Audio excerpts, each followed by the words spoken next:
you have an obligation to respond to my texts and let me know when you're going to have my children home. It was written legally and filed with the courts that I had a legal right to my children from 5 p.m. on Friday to 5 p.m. on Sunday on my weekend.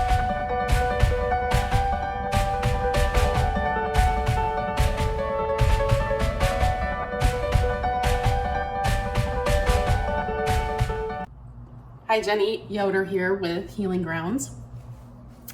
In order for me to tell this story appropriately, I need to give you some background information. During the course of my divorce and also following the divorce, while I was supposed to be co-parenting with my children's father, the parenting time was revised multiple times legally, so it was in writing differently multiple times. And we also personalized it together. And I say together loosely because mostly it was that I was getting a lot of pushback and I would give in at times because I could see the damage it was having on my children. They would get extremely agitated and they were being pulled in an unhealthy way. They were being fed lies for a very long time. And they had consequences if they showed me love. Even to this day, they don't have permission from their father to love me. So at this time, the story that I'm going to tell, the arrangement was that I had them every other weekend and I could pick them up at 5 o'clock on Friday and I could have them until 5 o'clock p.m. on Sunday, every other weekend. This particular weekend was my weekend. And because of we lived a distance apart. We lived about 2.5 hours apart from each other. Some of that was my job. Some of it was looking back on it because I needed healing as well. And it became extremely abusive when I would move closer, which I did twice because of the dynamics. So that is a whole other story. Anyway, what I would do during this particular time is I would drive down and I would pick my children up and then I would have them for a part of the day and then I would drop them off again. I usually didn't take them for the entire weekend because that was more so that it wasn't as disruptive for them, but I still had time with my children. So I would drive the 2.5 hours down, have time with them, and I would drive the 2.5 hours back. There were times when I would have to sleep in my car to be able to do that, but I did what I had to do. So on this particular weekend, I had called my ex on Wednesday and told him that I was planning to take the boys to a birthday party so I would have them longer on that Saturday. And I indicated that I would pick them up at noon, but I may not have them back until 9 or 10, depending on what was happening at the birthday party. I'm sure that if we got busy having fun, playing games, that it might be later. So he said that I should check with the boys because he thought that they were making plans with a friend over the weekend. And I indicated to him that it was my weekend, so I have a right to my children.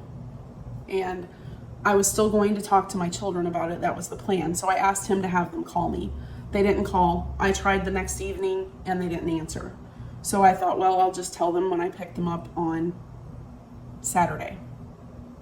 So I contacted my ex. I just texted him on the way down and let him know I will pick them up at noon on Saturday.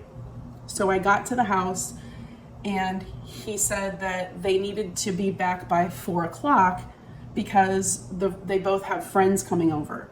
And I was adamant and I said, well, you need to contact the parents of those friends because they will not be back by 4 o'clock.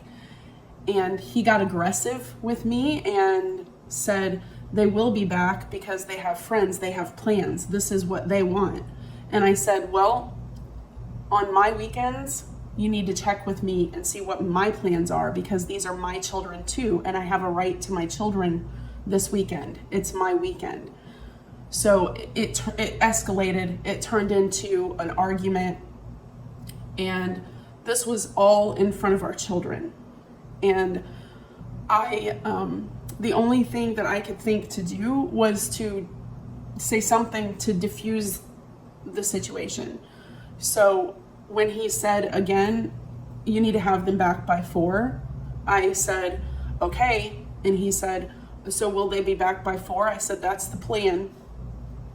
And I was able to take my children quietly, and we left. We went to Taco Bell, we went and played pool, we had a lot of fun. When I'm with them, especially after about half hour, 45 minutes, they would warm up, and it was like we were never apart. So that tension would sort of melt away. But I know that it was always in the backs of their minds that they have to face their dad when they get back. And they always sided with their dad, and a lot of that was so that they could keep the peace.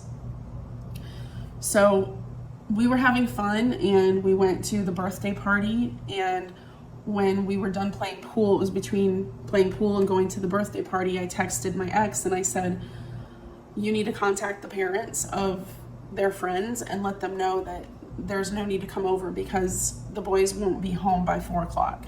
I am keeping them. And my ex texted me back, and I still have a copy of this text. He said, the boys will hate you forever for this. And I didn't even respond. And then he called and I didn't answer, and he left a threatening voicemail. And I'm going to play this voicemail for you because I still have it, and this happened literally like 8 years ago.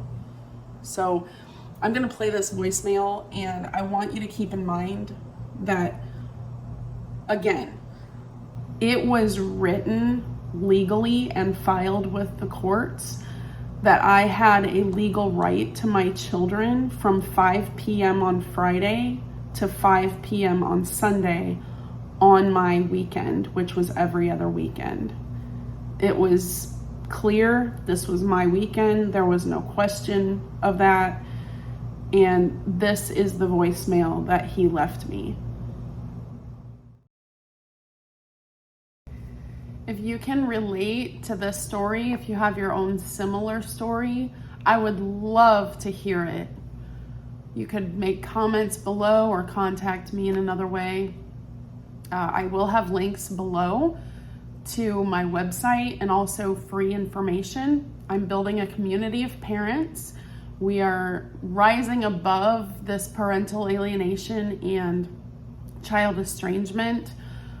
There are so many hurting parents out there, and I coach parents through that pain, through the grieving process, into realizing and living out their God-given purpose.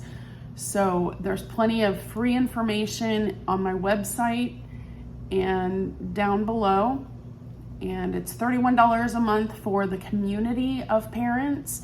And with that, you get all of my content within that monthly fee, and also weekly group coaching, which is the biggest benefit. So I hope to see you in the community. You have an obligation to respond to my text and let me know when you're going to have my children home. You cannot blow me off and ignore me on this. Plus the fact, he just texted me a little while ago and said he is very unhappy and he's pissed off because you won't let them come home. So if you don't respond and talk to me about this, I'm going to have to call the cops on you, and we'll see where it goes from there. You get this message, you let me know if you want to reply. So as you can see, he's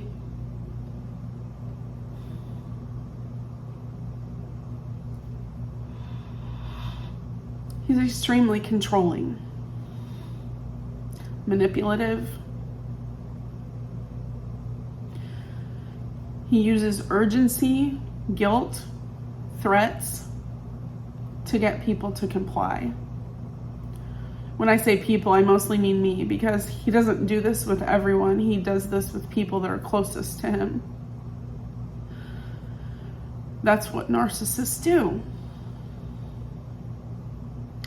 So we were having fun at the party and for a while, and then I took my children back when they asked me to take them back.